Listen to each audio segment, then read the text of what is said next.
Untuk kuliah kita kali ini menyambung yang sudah ya. Oke.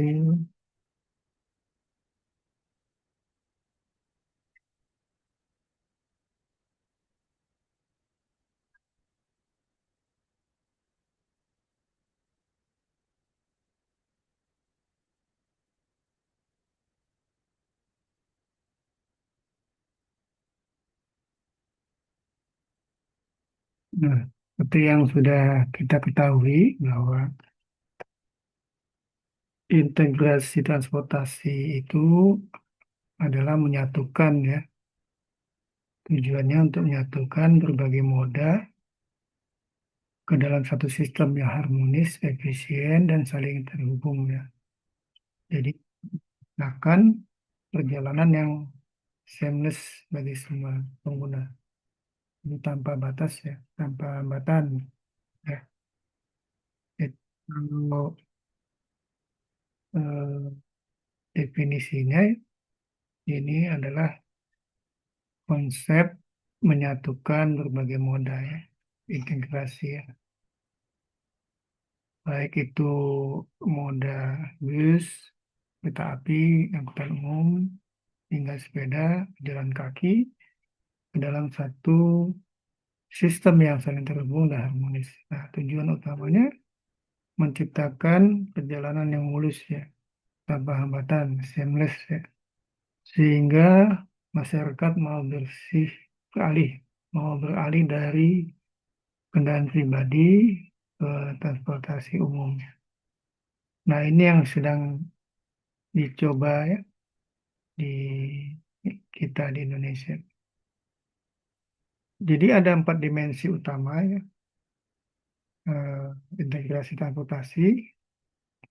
Jadi menurut HUL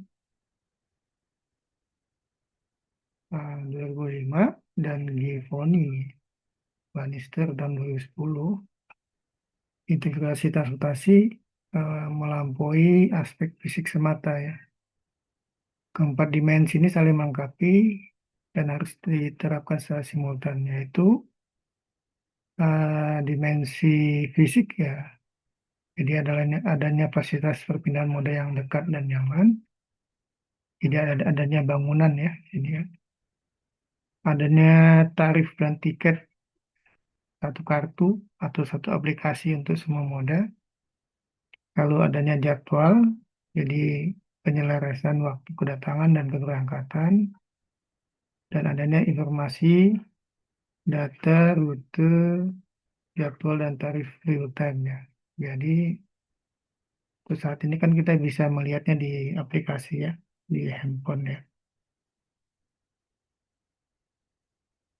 Lalu penjelasan untuk integrasi fisiknya, yaitu konsepnya adalah penyediaan fasilitas perpindahan moda yang dekat, nyaman, dan aman bagi pengguna.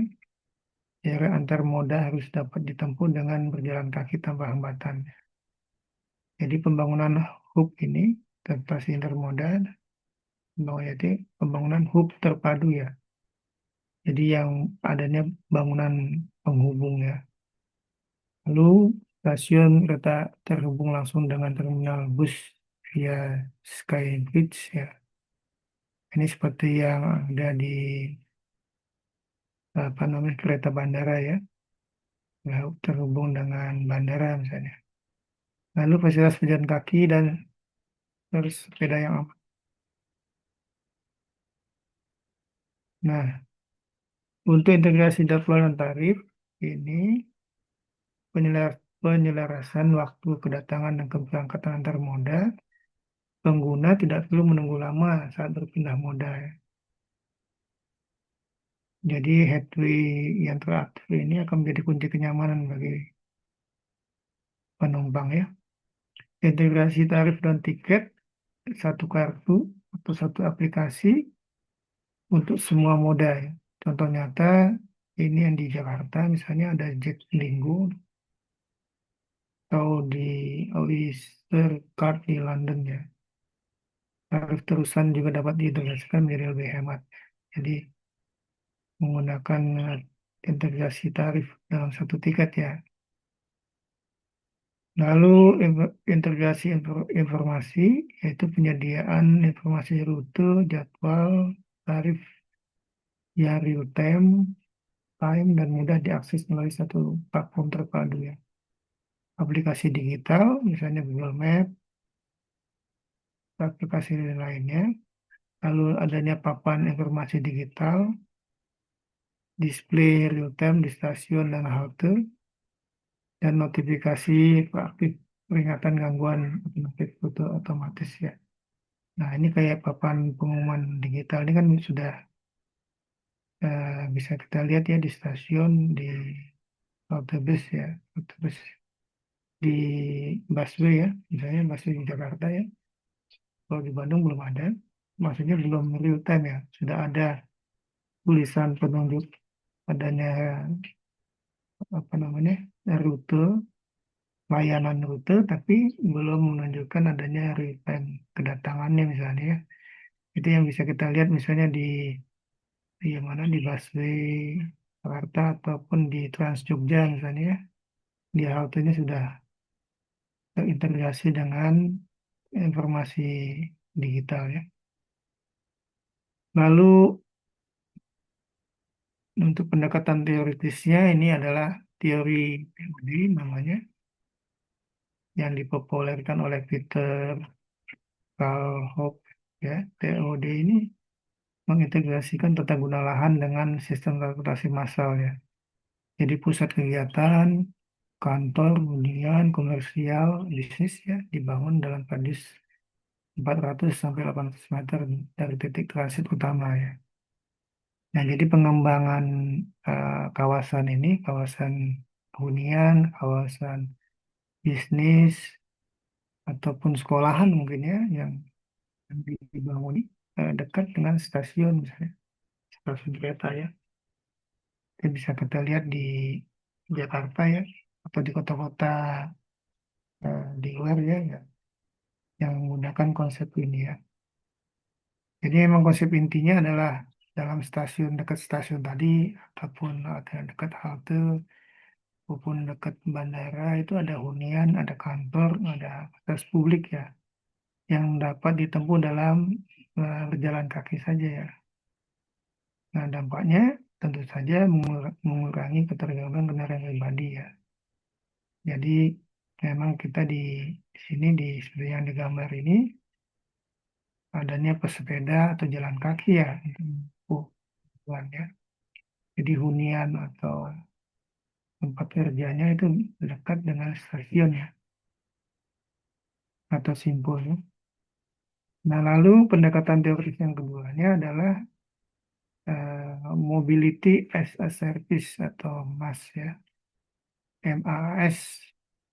Jadi transportasi sebagai satu layanan digital terpadu melalui satu aplikasi pengguna merencanakan memesan, membayar seluruh perjalanan, kombinasi kereta, bus, hingga ojek online tanpa perlu memiliki kendaraan ya. Ini kan sudah ya, sudah kita alami ya, mobility as service ini ketika kita bepergian keluar kota misalnya menggunakan kalau dari Bandung ke Jakarta menggunakan kereta api cepat bus, eh, kita bisa memesan melalui aplikasi eh, dan untuk eh, sambungannya lanjutannya menggunakan tetap menggunakan aplikasi ya sampai ke tujuannya ya. Nah, lalu teori aksesibilitas ya ini yang digunakan. Jadi untuk pergeseran paradigma dari mobilitas. Mobilitas ini adalah seberapa cepat kendaraan bergerak menuju aksesibilitas, seberapa mudah mencapai tujuan. Nah, integrasi atau transportasi adalah kunci meningkatkan aksesibilitas tanpa menambah jalan raya. Jadi, eh, aspek aksesibilitas ini merupakan teori yang digunakan dalam integrasi ya.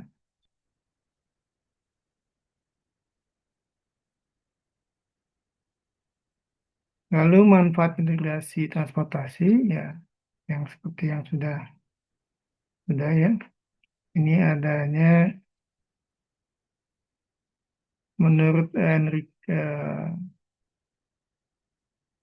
Enrique ya, mantan wali kota Bogota, Kolombia, sistem transportasi yang sukses bukanlah sistem yang membuat orang miskin menggunakan mobil, melainkan sistem yang membuat orang kaya mau menggunakan transportasi umum ya. Ini kata wali kota, mantan wali kota Kolombia. Jadi apa yang akan didapat adalah efisiensi waktu dan biaya ya. Dia akan mengurangi kemacetan, biaya operasional perjalanan, masyarakat secara keseluruhan ya. Nah, lalu keberlanjutan lingkungan. Jadi tentu saja dengan berpindah ke angkutan publik ya. Jadi menurunkan emisi karbon melalui pengurangan penggunaan kendaraan pribadi. Lalu yang ketiga yaitu inklusi sosial, memberikan akses mobilitas yang setara bagi semua lapisan masyarakat termasuk penyandang disabilitas dan lansia. Nah, ini kata wali kota Kolombia bahwa sistem transportasi yang sukses bukan membuat orang miskin menggunakan mobil atau memiliki kendaraan pribadi ya, tapi memaksa orang kaya menggunakan angkutan umum ya. Lalu menuju sistem transportasi terpadu, jadi integrasi transportasi bukan sekedar proyek infrastruktur ya. Ini adalah transformasi sistemik yang memadukan koordinasi antar dimensi ya, pendekatan teoritis yang tepat dan komitmen politik yang kuat. Nah, jadi memang ini adalah eh, masih ada komitmen politik ya, di belakangnya ya. Contohnya seperti apa? Komitmen dari pemerintah daerah misalnya untuk mengembangkan sistem angkutan massal ya. Sebagai contohnya misalnya yang bulan lalu ya, ketika apa, pemerintah DKI ya merencanakan pembangunan adanya eh, bangunan integrasi antar moda ya,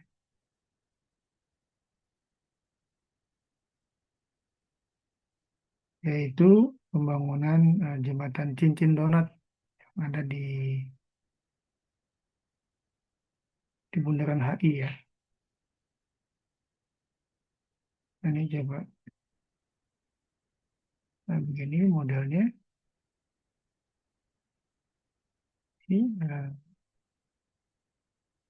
Ini bangunan ini seperti jembatan saja ya, jembatan di atas jalan, atas bundaran HI, bentuknya bulat ya, seperti donat ini.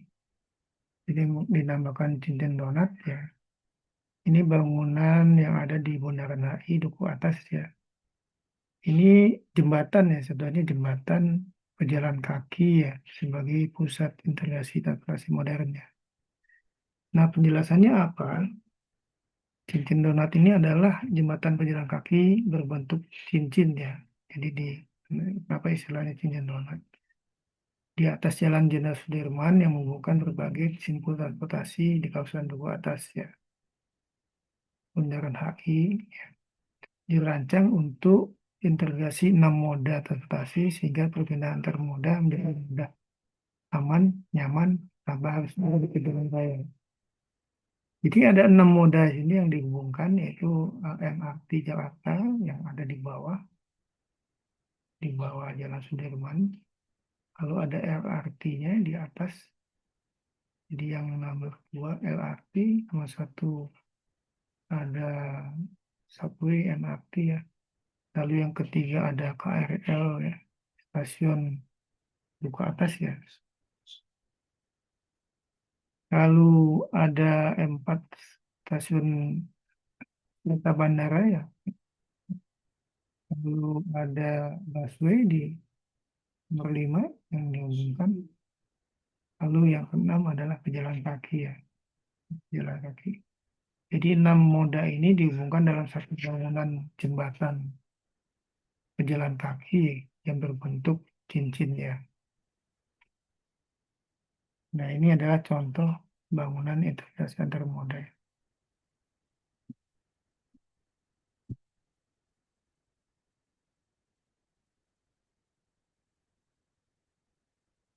Nah, jadi ini adalah konektivitas kawasan ya.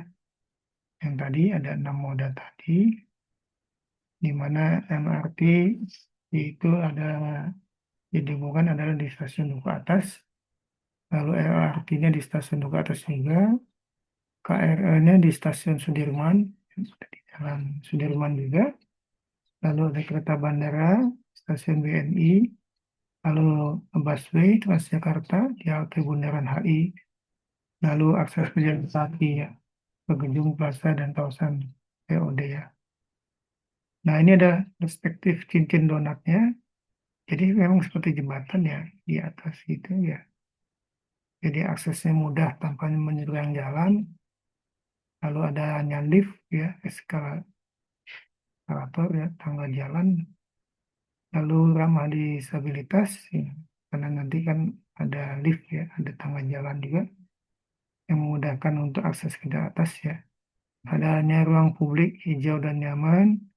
Lalu ada pencahayaan ya, adanya area komersial terbatas ya. Jadi di bangunan ini nanti dilengkapi dengan bangunan-bangunan komersial juga ya.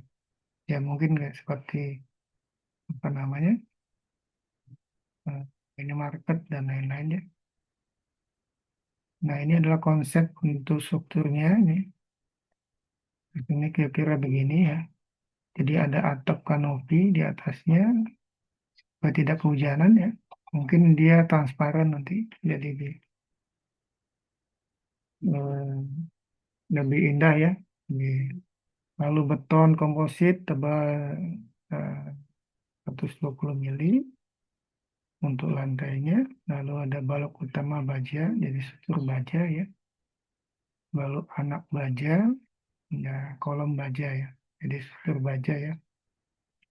Nah ini sistem strukturnya rangka baja komposit dengan struktur utamanya rangka baja melingkar ya.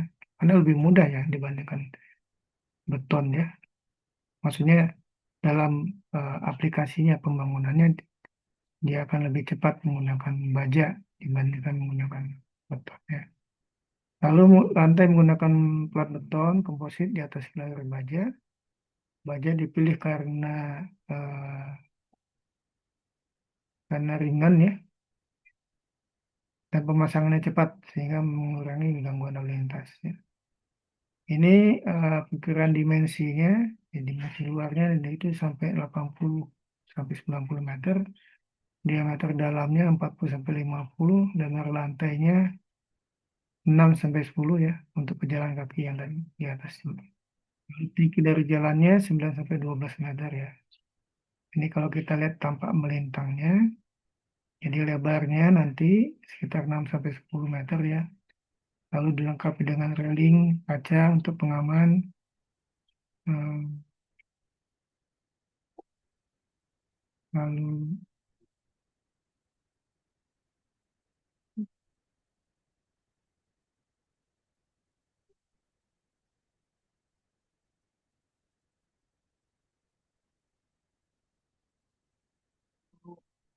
ada tanaman ya, biasanya ruang duduk. Lalu ada gelagar. Lalu ada kolom baja untuk kekuatannya. Jadi ketinggiannya sekitar 9 sampai 12 meter ya dari muka jalan ya. Ini kalau kita teringat di Kota Bandung ya ada Plus ya. Mungkin kalian pernah ke sana. Jadi ininya bangunannya sama ya, hampir sama. Cuma fungsinya beda ya. Nah, untuk sistem fondasinya di sini menggunakan bor pile misalnya. Kalau eh, kalau dihubungkan dengan cap ya, kolom baja ya. Ini adalah beban yang diperhitungkan, ada sendiri ya, ada beban jarak kaki, beban angin, beban gempa juga, dan beban getaran akibat lalu lintas ya. Lalu metodenya mungkin nanti menggunakan eh, ini ada 4 berbeda persiapan, floor pile untuk fondasi, untuk komponen bajanya mungkin di workshop saja, publikasi ya, di luar ya.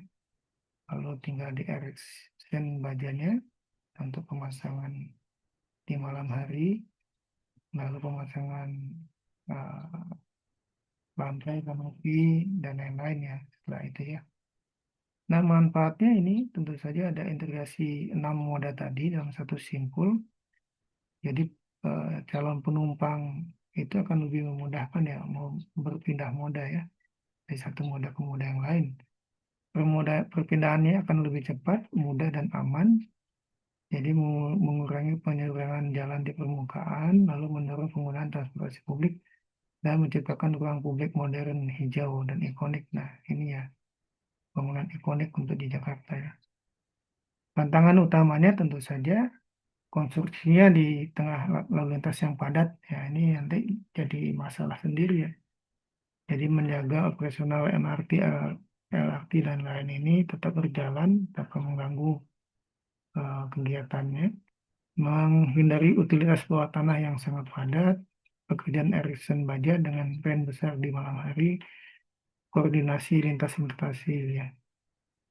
Ini tahapan pekerjaannya, jadi perkiraan waktu pembangunan itu 3 sampai 4 tahun ya, di mana perencanaannya 6 bulan sampai 9 bulan, persiapannya 6 sampai 9 bulan, fondasinya 6 sampai 8 bulan, waktunya 6 sampai 10 bulan, Erickson struktur atas 6 sampai 8 bulan, dan finishingnya mungkin 6 sampai 8 bulan.